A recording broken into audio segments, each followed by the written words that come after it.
Dominique Devereaux, replete with Bowen. Darling, the champagne is burned. Yes, I know that we have good weather, but why are you wearing that pleather? That's Tony winner Billy Porter in Pose, the FX show set at the height of the AIDS crisis. He's up for an Outstanding Lead Actor Emmy for the show next week, but at the moment he's been in Boston, directing The Purists at the Huntington Theatre Company. It's a show about an unlikely group of people battling over both the issues of our times and music on a stoop in Queens. Hip-hop, how? Lyrically, his respect for the craft, his dedication to the craft. So what? And he's the number one. Who sold more albums than Eminem? So what? So what? So what? Billy Porter, welcome back to the show. Thank you. Thank you for having me. So tell me about the Purists. Who are these people that we find sitting on this stoop? Well, the Purists is about a neighborhood, Sunnyside, Queens. I call it a kitchen stoop drama, where we find 5 different people from extremely different walks of life, sort of coming together as a community on this stoop. They're sort of forced together on this stoop, and they make the choice and they make the decision to understand each other and love each other through their differences. And I just think that that's such a simple but profound idea, especially now, because it's really about the choice. It's the choices that we make. We can choose to be kind. We can choose to be loving. We can choose to be understanding and inclusive. Well, we'll talk about that. I mean, they're coming together with differences that I think in this moment we're thinking in some cases are insurmountable. Yes. You know, racism, homosexuality. Yes. So the major issues confronting our society right now. Yes. It's a problem. And as a African-American gay man in this world, I've been able to see through the 8 years of bliss that we had with Obama. You know, got a black president, everybody thought we won something. People stopped paying attention. People stopped engaging.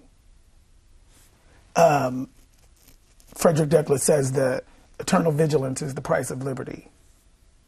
Well, you just described 8 years of bliss. How do you describe these times? Horror. It's a horror show. I'm not convinced that there's anybody in a position of power who's actually interested in the people. Well, what do you do as an artist? And why is what you do as an artist perhaps more impactful than anything that could be done on Capitol Hill right now? Because as artists, we have the power to create narratives, music, visual art, books, whatever it is that we do. We have the power to create an energy that is not political, but just simply presenting the facts, presenting another perspective, presenting things that people who don't have access to things outside their bubble can peer into, experience another culture, experience another kind of person, and learn about their humanity. Oh, that show made me want to murder somebody, and by somebody I mean the people that wrote it. What was so bad about it? Everything. And that man, she got a good voice. You can't doubt that now, Jerry. She had a decent voice, okay? It was decent. Jesus Christ, people act as if she's the new messiah of musical theater. I'm sorry, but Judy Garland, she is not. So how is it to be playing those characters, to be delivering those characters as a director? You know, I'm so grateful that I lived long enough to see this day, because I came out in 1985. It was the middle of the AIDS crisis. I was in show business. There was no context to dream what I'm living. Did you dream it? I dreamed a version of it. But I always speak of how my huge dreams, and they've always been huge, have always been springboarded off of things that I've already seen. I was never dreaming the impossible. This moment in my life has cracked open that. I can dream the impossible. I can dream things that have never existed before. I can be something that has never existed before. A black out queer man who is standing fully inside of that truth. And hopefully making the world a better place. I never had anybody that looked like me. It's humbling. It's inspiring. It's lovely that who I am and what I do is finally connecting in a sort of grander, mainstream, crossover way. Appearance-wise, you have garnered so much attention for what you've been wearing on the red carpet and how you carried in on the red carpet. My question isn't why you're doing it, but what it feels like to be able to do it. Because you're shifting that paradigm too. Well, it's a freedom. It's releasing me from the shackles of society's version of what men are supposed to do and be. This sort of gender question, this masculinity question, this idea that masculinity and the patriarchy that is sort of controlled by men is better. It's always been that. From the minute that I could comprehend thought, my masculinity was in question. So I spent a very long time trying to live up to this heteronormative construct of what masculinity is supposed to be, and I never fit it. I was never enough. I was never masculine enough. That just got tiring to me, debilitating. And I was just tired of it. And it's like, I don't want to be inauthentic anymore. Did you have then total conviction the first time you stepped out in that amazing tuxedo gown? Yeah. You weren't worried at all? No. And once you get to a tuxedo gown at the Oscars, there is no concern. There was 48 years of concern before that. That's the whole point. It's like, oh, I'm free. I am unshackled. I'm free for real. For the first time in my life, I am fully free to be and do whatever I want based on who I am, period. Was it a moment, or did it take those full 48 years to get there? It took the full time.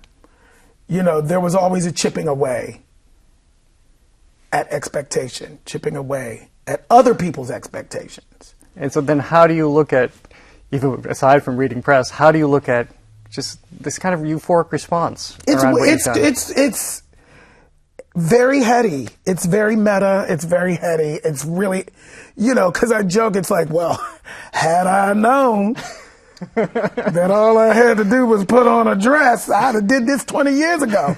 But I'm not looking for acceptance. That's been a conversation that we've talked about for a long time, and I'm tired of it. I don't need acceptance. I don't need to be tolerated. Those are two energies that require me to accept validation from the outside. I no longer need that. What I demand is your respect for my humanity. That's the only conversation I'm interested in having. If you can't do that, there's no conversation. There isn't one. We are dying, and it's time that we fight. I'm not posing for a mugshot. Wake up! Shifting gears for a moment to go to Pose. Yes. And finding a group of people in the 1980s in the midst of the AIDS crisis. I have just become preoccupied about this because I think so much is being written right now for some reason. And I don't know if this is the first time people feel that they can reconcile what happened. But you were there originally. Yeah. How do you reconcile this time in which an entire creative community was just wiped out? An entire community in general. I'm still grappling with it. I'm still trying to figure out. Because I feel like it was simply terror for a good 15 years or more. It's just terror. You just lived your life in fear and terror. What does it do to you psychologically to go back to that time?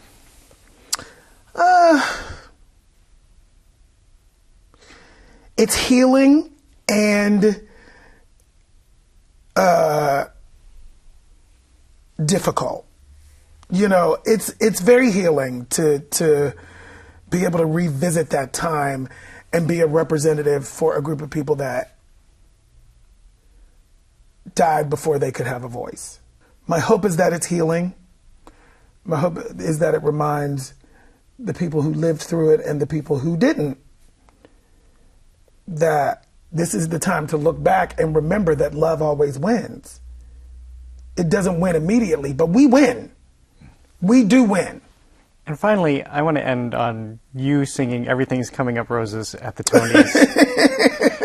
I thought, how does somebody do this? I mean, you really didn't know that you were going to sing it, right? I didn't. So you're asked impromptu during a commercial break to sing. You decide to sing Everything's Coming Up Roses. Well, do we have time for the full story? Sure. Okay, so here's what happened. I was presenting. I wore this fierce outfit. I go to the bathroom an hour and 15 minutes in. Somebody runs downstairs to the bathroom at Radio City. He's like, James Corden's calling you. He wants you to do karaoke. I'm literally standing at a urinal in that outfit. I mean, just imagine, right? The visual of that. Run into James Corden backstage. He's like, I want you to do karaoke. I'm like, what does that mean? Oh, we're doing it in between commercial breaks. And I'm like, okay, fine. So I get back to I do my presentation. I get back to my seat. And here he comes. Where's Billy Porter? Where's Billy Porter? So here's this book. So I open up the book. I don't have my readers on. I have my distance glasses on. So when I look down at the page, and I've had 4 champagnes backstage. So I'm feeling, so I look at the page, I can't see nothing because I don't have my readers on. So the only thing I can see is the first thing on the list, which is Everything's Coming Up Roses. So you hear me say, I hope this is in the right key. Translation, I know what key this is in, and I know it's not in the right key. I know it's too high for me. So you see me sing the verse. I get to that top note in the verse. It takes me some time. And then the piano player goes dun, dun, dun, dun, lowering the key. That's when the infamous thank you bitch comes out. A lot of people thought I was being shady when in fact I was literally really thanking him for understanding that key needed to be lower if I was going to be successful that night. He was brilliant. I sent him flowers. I really did send him flowers. So then I started singing it, and the only thing I'm thinking about is, when is this going to be? Like, I've been up here for a while. I was thinking the same thing. I'm like, and so if you don't, so then he pushes me forward.